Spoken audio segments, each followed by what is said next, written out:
Good evening all, and welcome.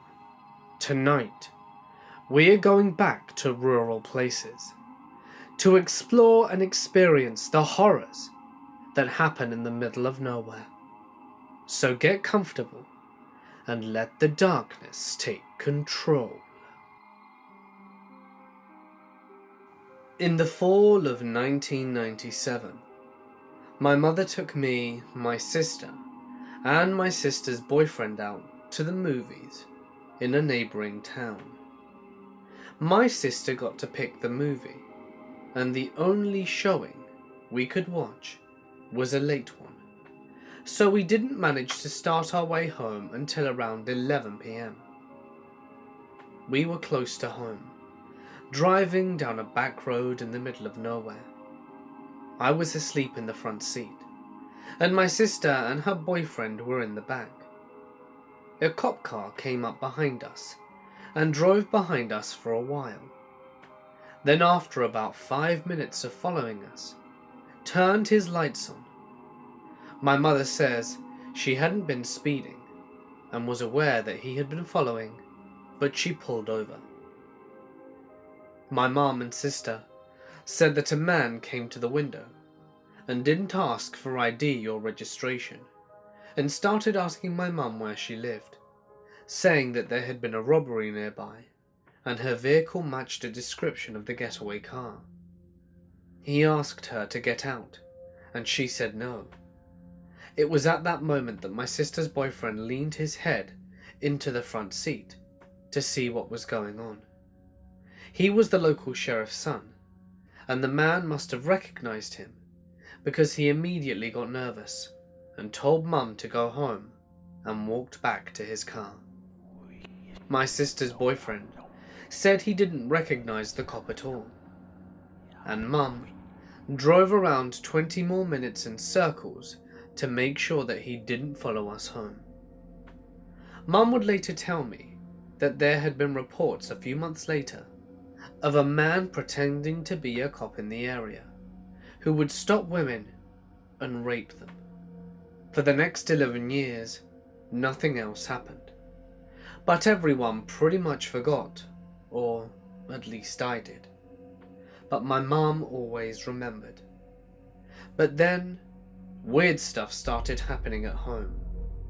My mum and dad had gotten a divorce in 2002, and my sister went off to college in the same year.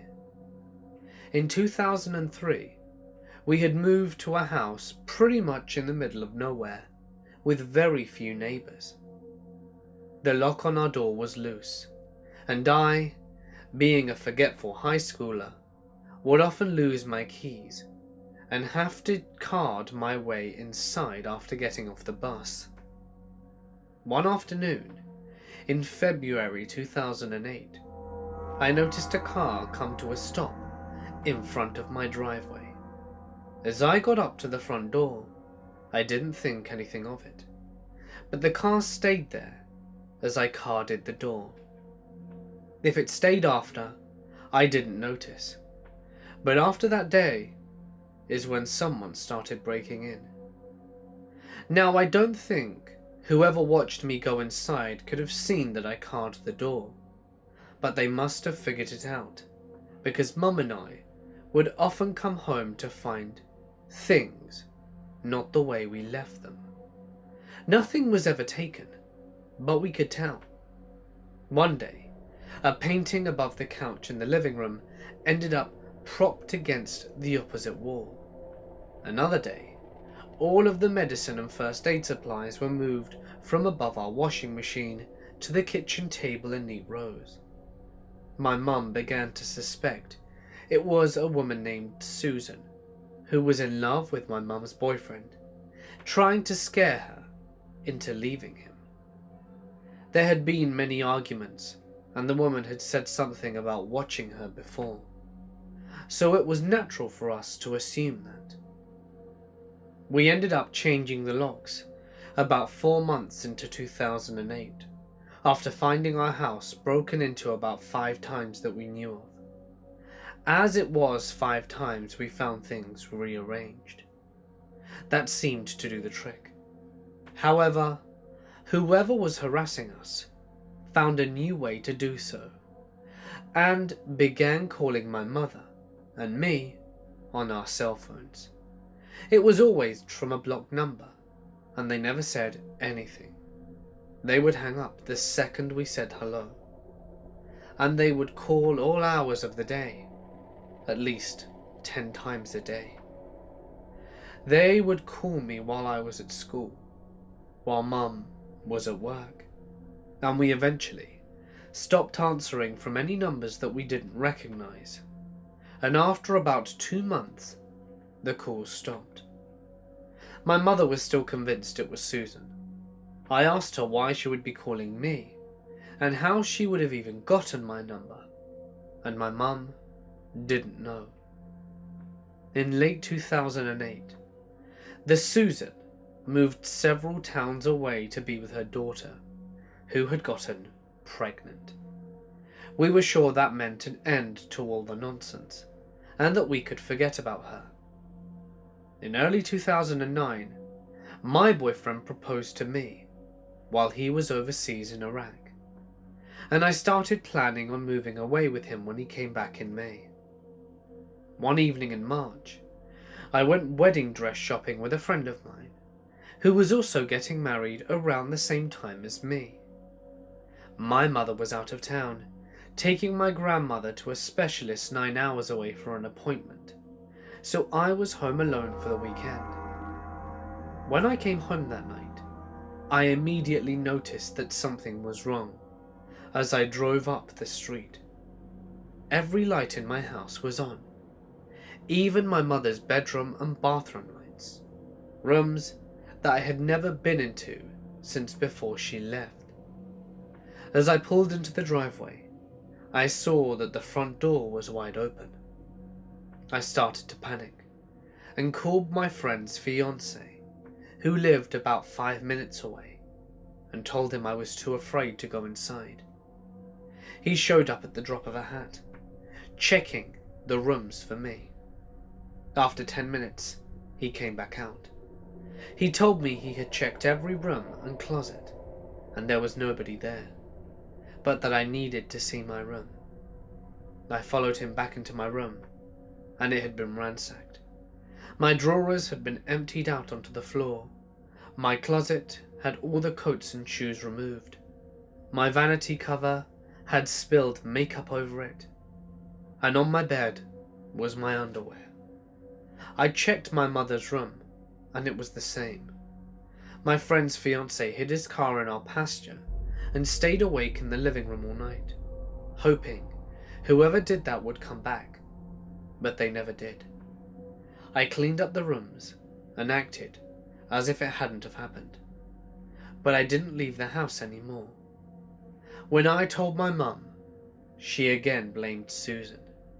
She told me she had found a pair of women's underwear at her boyfriend's house, and he had confessed that they were Susan's. She had confronted Susan, threatening to expose her to the church, as Susan was a pastor, and she assumed this was the woman's counter. While my mother just seemed to be getting angrier, I became intensely paranoid. On any given night, a noise outside or the glimpse of headlights would give me a panic attack. I was sure someone was after us, and my mother didn't believe me. It all came to a head one night in May at 3 in the morning. I was awake, waiting for a call from my fiancé. My mother had long since gone to bed, and I noticed a flash of light through my curtains, and quickly became anxious. I told myself it was probably just a car or someone's porch light coming on, but I saw it again and again, roving the yards. It was a flashlight. I climbed out of bed and crept in the hallway, connected to the living room. There was a window right next to where the hall led into the living space, and I didn't dare move any further, as the shades were up. I could see the flashlight moving around the back of the house, and I waited for several minutes, and eventually could see it in the front yard again. My mother must have seen it too, because suddenly she was in the kitchen, next to the front window, whispering to me from across the room. She asked if I had seen it, and I nodded. She said somebody had tapped on her window, and she had seen the flashlight. She moved the front window curtains and pulled them back a bit, and said there was a car in our driveway with the lights off. She said she couldn't see the flashlight anymore. They must have seen her, because there was suddenly a loud knock at the front door screen, and we could hear it moving as someone tried to open it. We didn't move for about 30 seconds, and again, there was a loud knock. We heard a man's voice yell, "Hello? Is everyone all right? It's the police." My mum crept over to the front door and opened it part way, but left the screen door closed. From my vantage point, I could see it was just one man. My mum told him, "Yes, we're fine. Sorry we didn't answer, we were scared. We saw a flashlight in the yard and didn't know it was a cop." The man replied, "Yeah, I was looking around to make sure everything was alright, just in case." That didn't make any sense. My mum got confused and said, "Yeah, everything's fine. What's going on?" The cops seemed to get annoyed with my mum for some reason and just told her, "We got a 911 call from here, and there was nobody on the line. Just a lot of heavy breathing, and we thought you'd had a break-in." My mum clearly wasn't buying this. She quickly asked him, "You only send one guy for a break-in and walk around the yard for 10 minutes? And who called? I was asleep in bed." The cop sighed and said, "I was just being careful. Somebody called 911 from this residence on your landline, and we came to investigate." Both of us immediately knew it was a lie. My mum told him, "We don't have a landline. We haven't had a home phone in 6 years." The man threw himself against the screen door and shouted at my mother, "Let me in, Teresa." He yelled at her using her first name, and my mum yelled and shut the door in his face. He banged on the door several times, and my mum called her boyfriend. She yelled at the man and said she'd called the police and that he'd better get out of here and leave her alone. It seemed to do the trick, because the banging stopped, and in a few seconds we heard his engine start and he drove away.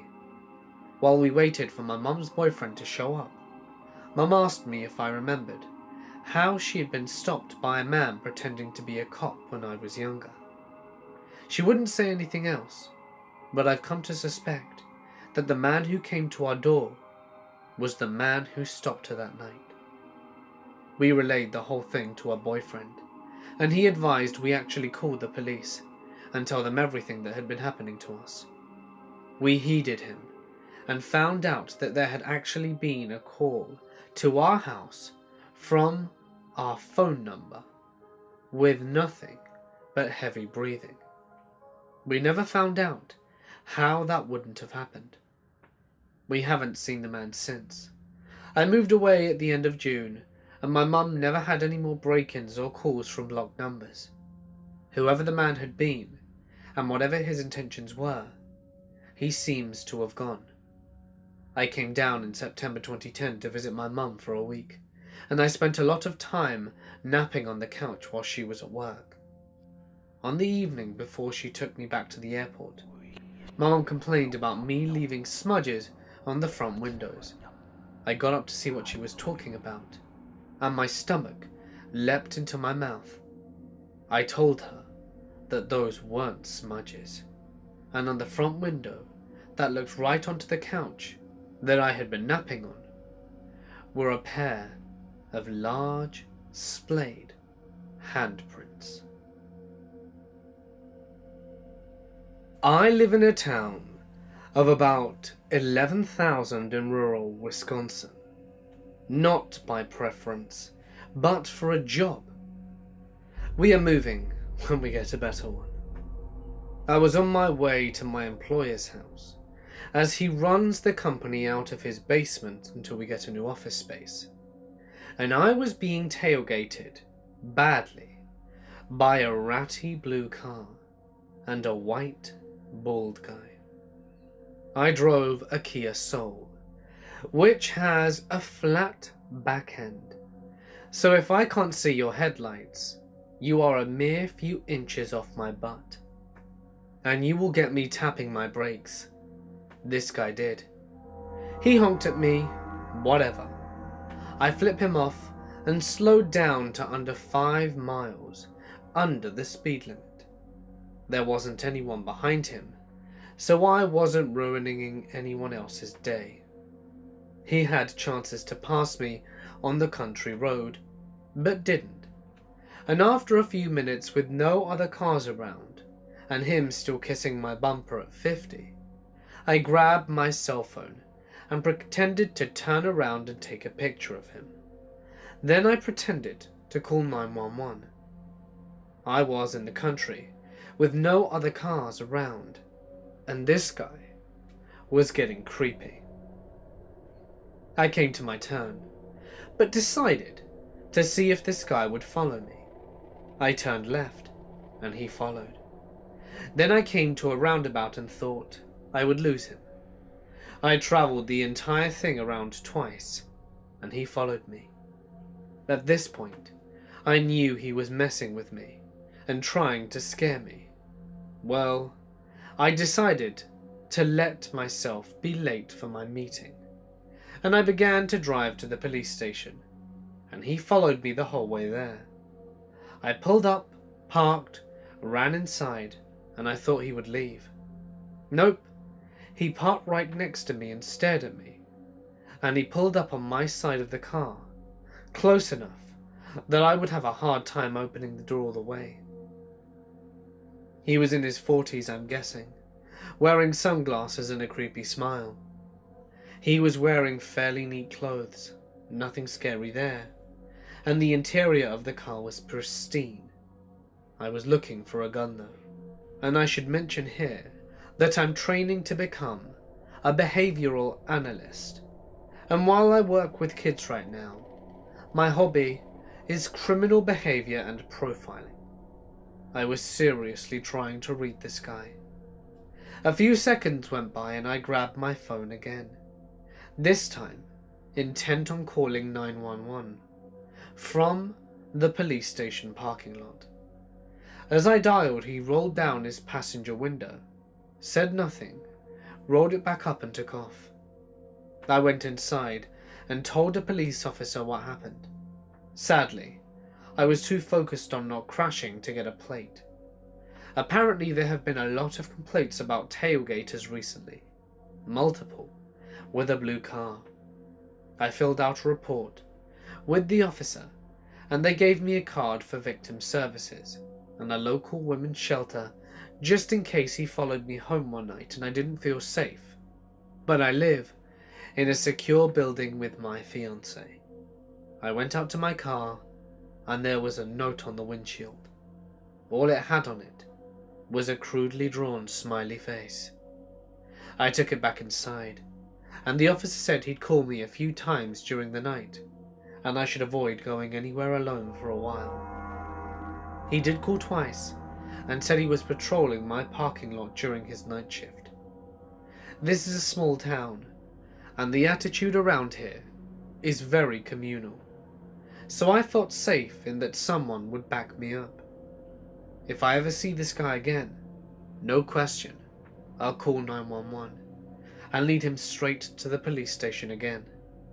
I also told my fiancé that I will post my work schedule even when I have to leave for any other reason, and text him within 10 minutes of my estimated arrival. If I ever see this guy again, I will call 911, no question. Just a heads up, this story contains aspects of sexual abuse, and if you'd rather skip it, you will be able to find the appropriate link to the following story in the description. When I was young and just out of school, I was a bit of a shithead and had no real direction in my life and didn't really care about much. I partied hard and drank way too much. My uncle got me a job as a jackaroo, which here in Australia is essentially a trainee ranch hand. I wasn't all that keen, but decided I had to give it a go, and I had to get away from the bad influences of my friends and try and earn some money. I worked really hard. The hourly rate wasn't the best, but they fed you and gave you a place to stay. So I guess it works out. Some of the guys I worked with there were really cool, and the station was as big as a small European country. The station seemed to stretch off into the horizon and go on forever. Some stations over here had to have supplies dropped off by helicopter, as they were just far too large and remote. The station hand was given the task of mending the perimeter fence. It's over 600 kilometers long and takes between 10 and 14 days to check. So it's a two-man job. He nominates me to go along with him. The guy is around 27, beard, bogan as hell, and built like a brick shithouse. He barely says anything, but seemed like a decent guy at the time. The first 2 days, things are pretty normal. We follow the perimeter fence and check for holes where any livestock could get out of. We park up, do repairs and then move on. It's tough work. Most days the temperature is above 40, so we start before sunrise, knock off 11 to 3, and then work until sunset. The third day, we're both feeling very tired, so we finish up early and set up camp. I put the tents up, and he gets the fire going. The sun has gone down, and it starts to cool off. We eat our dinner in front of the fire, and afterwards, I just sit near the fire looking up at the Milky Way. I still can't believe how many stars are visible out there. It's amazing. My workmate is having a bush shower, which is just a small pouch that leaks out water. I'm heating up the billy because I'll be next in, and he finishes and comes out wearing stubbies and a wife beater. I can't put my foot on it, but there is a different mood tonight. He's making me feel uncomfortable, and I'm not sure why. He was talking over dinner, but kept saying nothing at all now. He gets up, stands looking at the fire for a bit, and then stares at me. I'm thinking, what the hell? Is he gonna murder me? We are miles from anywhere, and he's twice my size. He could easily do it, and I would never be found. Suddenly, he says goodnight and goes into his tent. I'm not sure what all that was about, but I try and forget about it. I have my shower and turn in for the night. The next night is the same as the others. He takes a shower, and I hear him finish, and then he rustles around in his tent for a while. I'm just chilling, listening to the crackle of the fire while downing my beer. Every part of my body is aching from the work we had done that day. And out of nowhere, he stands in front of me, blocking my view of the fire. He's only about half a meter in front of me, which is awkward, and he doesn't say a word. I don't think anything either, but what the hell is going on? I'm starting to get very nervous, and the fear is kicking in. Just when I think he's about to pull his knife out and kill me, he pulls down the front of his shorts and flops his junk out and just stands there. Damn. Now this is not what I expected. I'm weirded out and not really sure what he expects me to do. I guess it's been months since he's had any action. But still, I didn't ask for this shit. We're about 200 kilometers from the nearest people, and it's only him and me. I'm totally inexperienced with this sort of stuff, and have only been with one chick before, and I'm about to stutter out no thanks, when he says in a deep voice, "No talking." I feel like I didn't have much of a choice in this. He pulls my head towards his junk, and if I was in any doubt of what he wanted before, now I know for sure. Now this wasn't my proudest moment, and I'll spare you the gory details, but I took the hint and did the deed. He finished in my mouth, which I wasn't all too thrilled about, and it happened a couple of more times while we were out there, but stopped when we got back to the rest of the workers. I finished work on the station shortly after, and now live and work in the city. But I won't forget that feeling when you are terrified and think that you are about to get murdered, only for it to turn into a sexually confusing, non-consensual sexual experience. A few years after my father had graduated from CSU, and my mother had graduated from TCU, they both had jobs at small companies in Fort Worth, Texas. Having met at a few company parties, and hitting things off a few years later, they finally got married, and my father got a job in Colorado for a small but growing engineering firm. So off they go, picking up and moving from Fort Worth, Texas to Colorado. Getting in a car with their few belongings, they start to make their way to Colorado. Now I'm not sure why they took the road they did, but instead of a larger interstate highway, my father and mother decided to take a smaller, not so traveled on highway on their final stretch back to my father's hometown, to catch Highway 14 to their new home. Having driven all day, and it being the middle of the night, my father had the idea of pulling off to the side of the road to sleep for a few hours, before waking up and finishing out the journey. There were no rest stops on this highway, so it was either side of the road or nowhere to rest.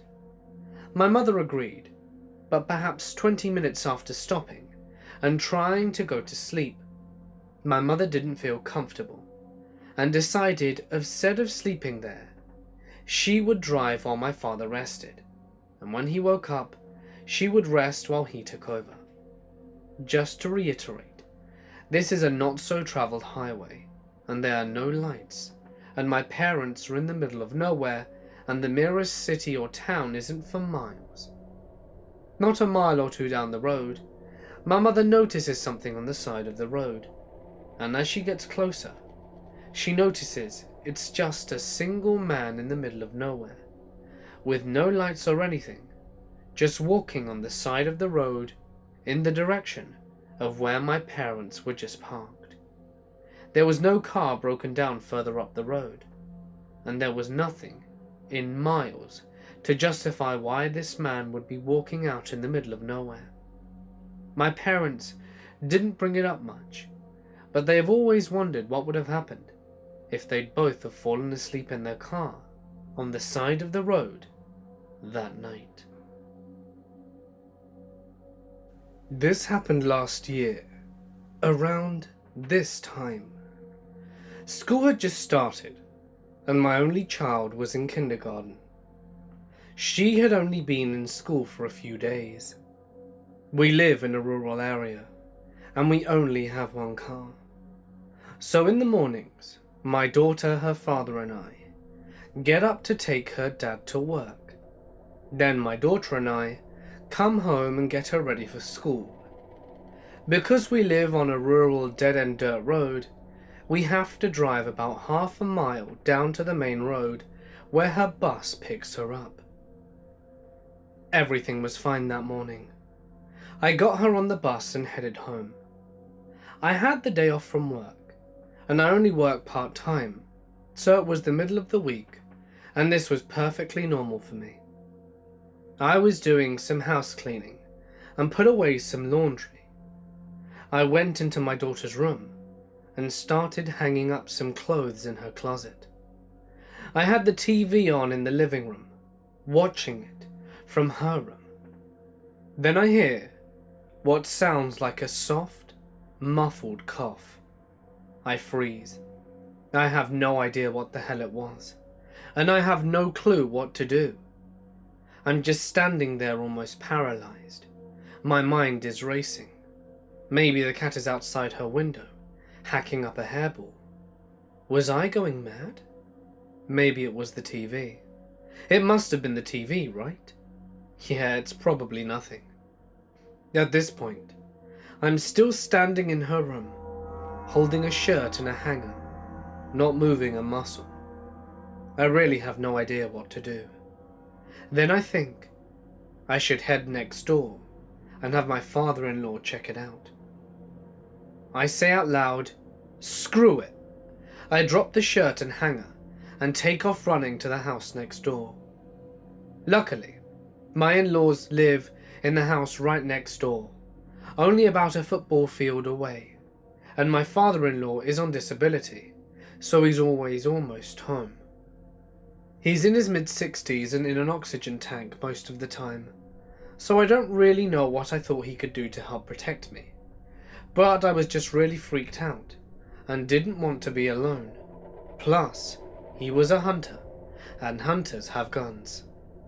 So I am running faster than I have ever run before across our backyards and burst into his back door screaming his name. He comes walking out of the kitchen looking annoyed that I just scared the crap out of him, and I am on the verge of tears, telling him something is going on at my house, but I am talking so fast he can't figure out what I'm saying. So he tries to calm me down, and I tell him I think someone might be in my house. He asks if I'm sure, and I say yes. I'm begging for him to come over and just to check it out. He agrees, grabs his gun, and we jump into the truck and drive over. I wait in the truck with the doors locked while he goes in. I'm freaking out, looking all around me, and he's there for what seems like forever, and finally comes out and asks if I left a pack of Newports in her room near her bed on the floor. Now I am a smoker, but I smoke Camels, and I'd never bought Newports in my life. I tell him that they weren't mine. His eyes get huge, and he gets a really panicky look on his face.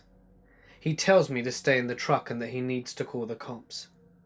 He hands me his phone to dial 911, and the lady says we'll have to wait for state troopers because we don't live in town. They take about an hour to reach us, and I've already called my husband at work. He called his brother to come pick us up, and he doesn't work far from the house, and it only takes about 20 minutes for them to show up. My father-in-law, my husband, and his brother are now walking all around in the woods that surround my house. Nothing.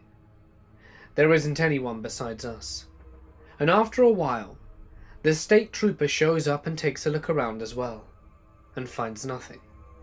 He takes the pack of cigarettes, I guess as evidence, and takes my statement along with my father-in-law's statement.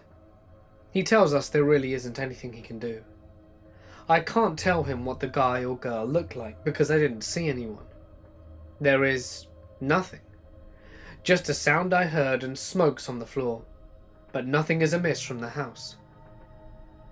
There isn't anyone there now, and it doesn't look like forced entry. Of course, there isn't going to be forced entry, I thought. We're in the middle of nowhere.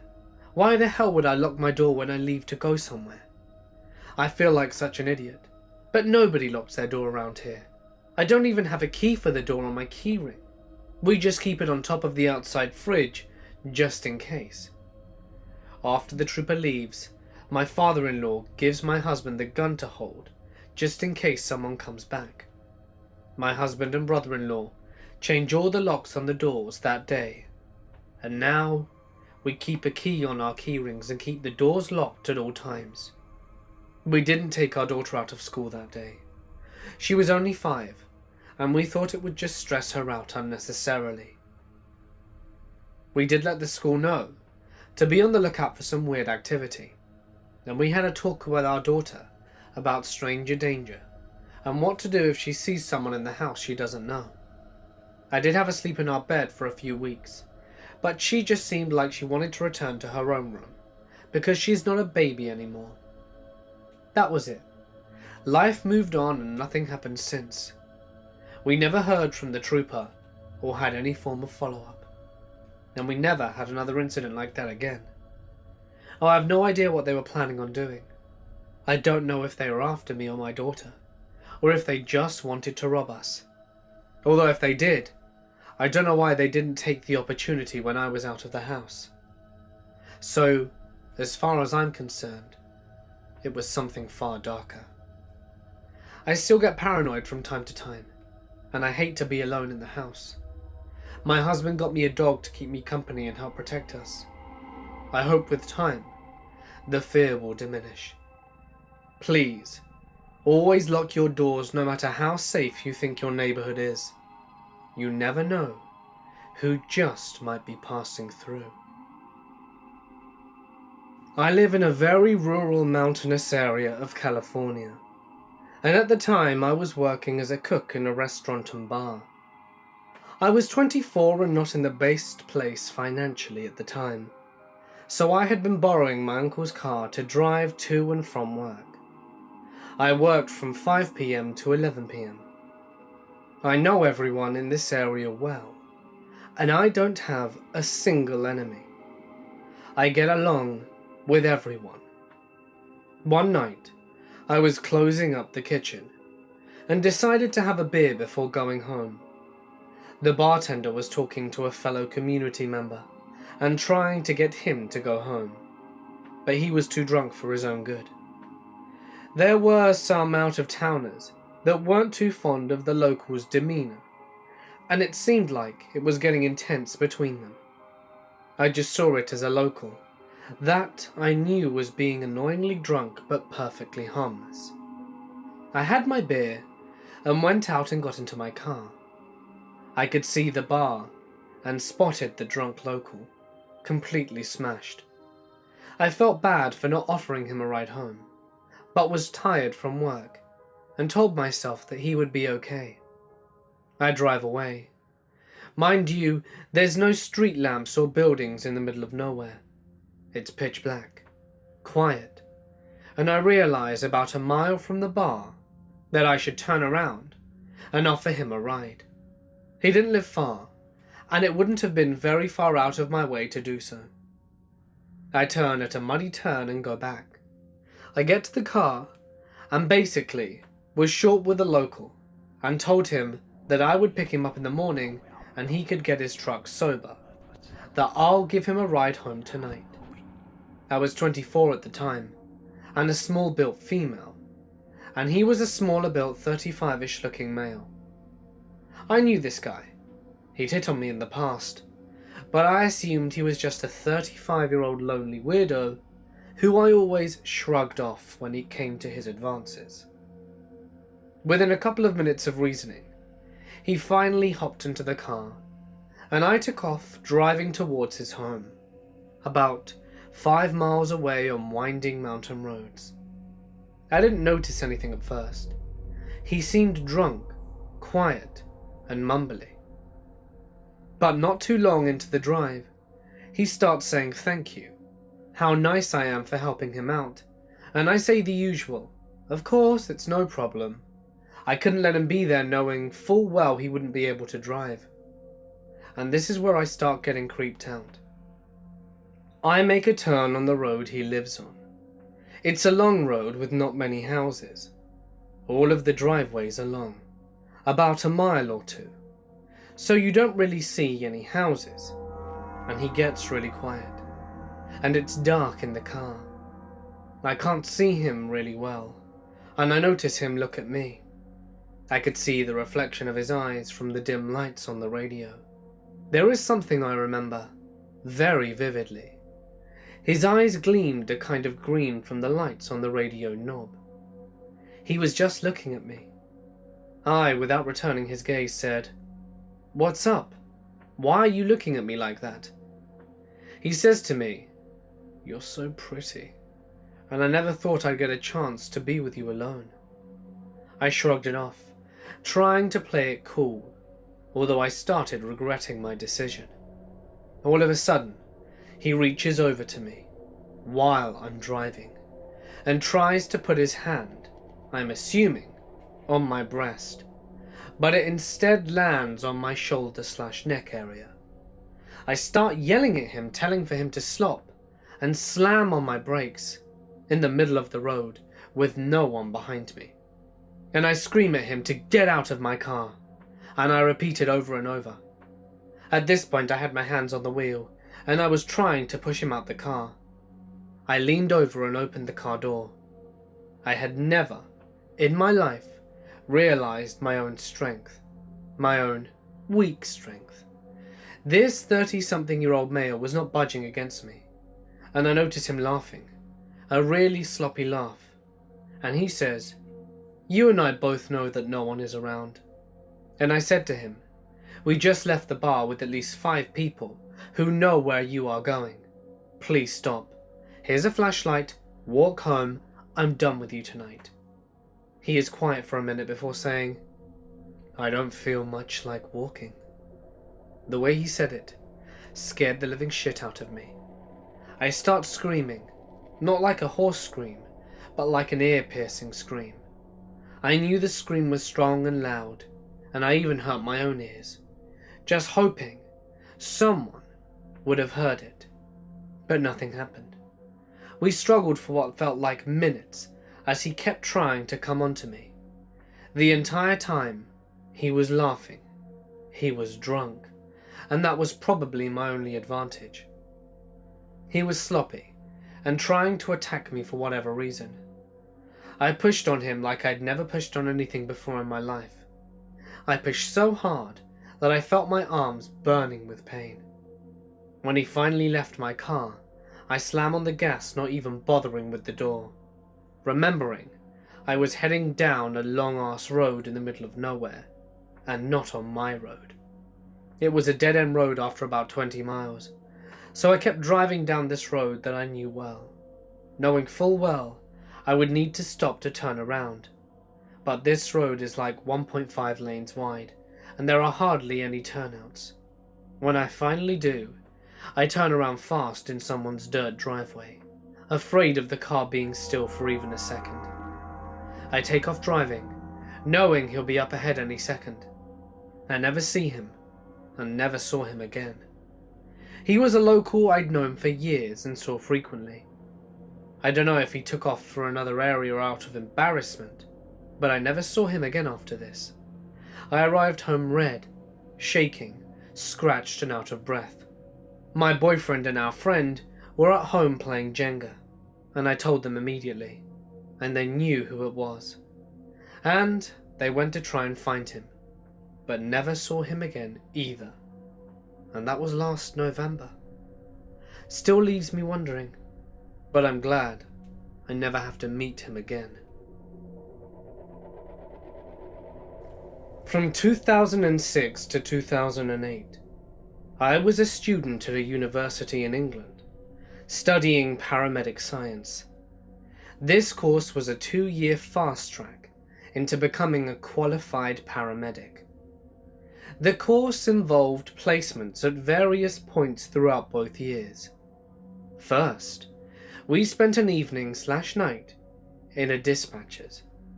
I'll never forget some of those calls, e.g. a man waking up in his bed with his wife next to him, who had died during the night.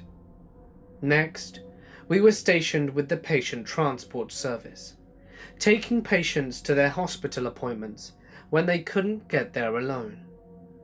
Finally, after waiting a good 6 months for the opportunity, it was time to spend at a prolonged placement with the 999 crews, which is the equivalent of the emergency services.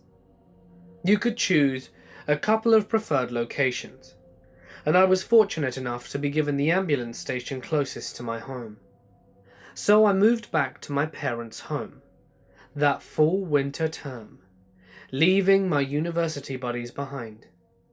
In hindsight, I wish I hadn't, because it turned out to give me far less of an interesting experience. The station was in Buxton, Derbyshire. It's in the middle of nowhere, and it's about 45 minutes to the nearest hospital. So you better not get badly hurt up there. Only people did. One evening, we respond to a call where a guy had come off his bike near a pub, which passes over the Pennines, which are a mountain range. Bikers love to bomb it up and down, and it's notorious. The guy broke a brick wall with his body. Legs were all over his shoulders. We took him with the blue lights to the aforementioned hospital. I don't think he survived. This is where things got messed up. We turn out of our hospital, travel maybe half a mile, and get flagged down by a pedestrian. She shouts through the window that someone has been beaten badly, and we later find out that this was the case of somebody bumping into somebody else in the bar. Nothing more. At that moment, a guy in a red t-shirt stumbles out from the side street and collapses in the road.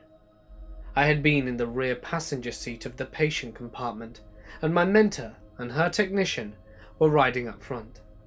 They get out there before me to help him, while I open up the side bay. Stupidly, I climb out as my mentor helps him in. That's the only point, which I notice two things.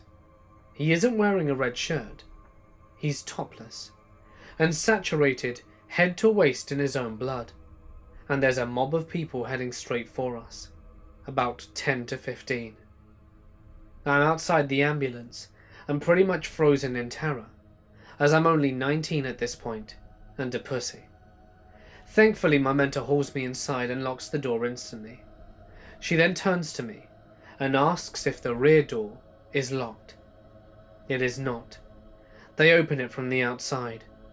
My mentor pushes them back and heckles them. I couldn't believe it, telling them to pick on a group of people, not just one man. She then manages to lock the door. And what happens next will stick with me forever, and clearly has, as I'm telling this story near 10 years later. They begin to try and flip over the ambulance.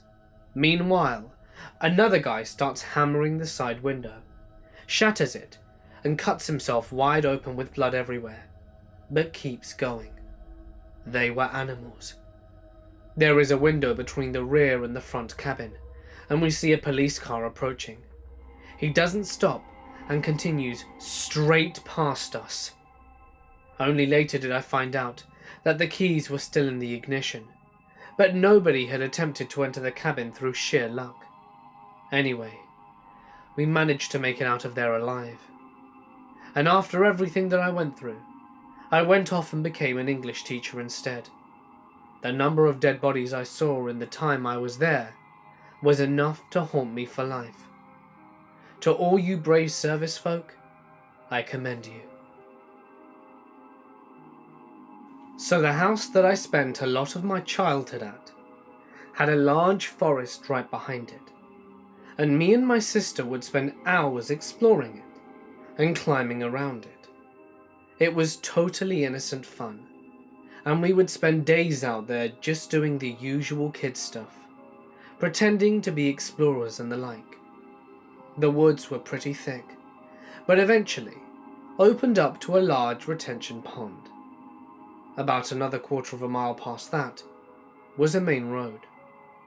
About 6 years into living at this house, the Florida Highway Patrol decided to put a small prison right there, in between the retention pond and the road. So, for some context, it went our house, the woods, the retention pond, the prison, and the main road. My sister and I really didn't think much of it at first. We kept exploring and hiking out there. Then one day, we went a little too far, and got close to the edge of the prison. We were walking the perimeter of where the retention pond met the forest, and were walking towards the prison. At this point, we are about 100 yards from the prison, and that's when things got weird. We walked up to what was a small opening into the forest, and there was a stump and a chair. So naturally, Being curious kids, we investigated. No one was there, but when we got closer to the stump, we saw a hand-drawn map of the area, including our neighborhood, with a knife stuck through it, pinning it to the stump. A pack of cigarettes was there too, and one was still smoking. We freaked out and ran home, and a couple of nights later, around midnight, we were sitting in bed and heard this ear-piercing scream. What sounded like a teenage girl coming from the woods. She screamed for a while, and then it was just nothing. Complete silence and darkness. Needless to say, we didn't go to the woods a lot after that, and I still don't know what happened back there. I am a land surveyor, 36 years in rural South Florida. I have found and seen many strange things out in the woods. I found a dead guy tied to a tree, out in the middle of the Everglades. He had been there for about 2 weeks, and we smelt him before we saw him. He had mostly been picked clean by critters and ants, but the stench remained. Most of his bones were still in his clothes, which were still being held by the ropes around the tree. His skull was nowhere to be seen. We found a few rural sites where satanic and/or voodoo ceremonies were held, replete with voodoo dolls, dead chickens, pentagrams, goat skulls, and the like. We also found a board about 12 feet long nailed to trees at each end and about 6 feet off the ground. Nailed into the board were 24 small animal feet, just the feet, out in the middle of nowhere. I also found a human skull at an abandoned sawmill, just sitting there on the shelf. The skull had been sawn in half horizontally through the forehead, in what appeared to be a surgical manner with surgical precision. It definitely did not go through the saw at the mill, and it appeared to be very old, according to the cops, and was more probably a movie prop, although real. I also found a crashed Cessna plane that no one else had noticed for a number of years. There were no bones, but there was a lot of evidence of decayed contraband, of the white stuff, and we also found a lot of weed. We've seen a lot of other crazy ass shit, but hey, it's Florida. I was in Australia travelling. I got involved with an anti-logging protest movement in the southwest. We camped out in the forests, keeping an eye to ensure that no logging happened. Some of the locations were very remote, and there was also antagonism towards us from some of the loggers. One night, wishing to take a break from the campground, a group of us retreated to a small abandoned cottage, hidden away that not many people knew about. The idea was to hide from the loggers and to just chill out for a while. Everybody fell asleep after a while, except for me. I decided to go outside for a little wander about. Time for a little backstory. My best friend Paddy back in Ireland had died a month previously while I was still in Australia. I only found out the bad news when I called home to find out that he had just been buried, so I didn't even make it to the funeral. I felt very distant from it all, and I hadn't grieved properly for him. So I step outside the door of this cottage, feeling at that moment very content. I look up at the sky, and there is this beautiful Southern Cross Australian Milky Way spread out across the sky. The sky looks wonderful, I thought. Then the thought occurred to me out of the blue. Paddy's up there. He's a star. And then it hit me.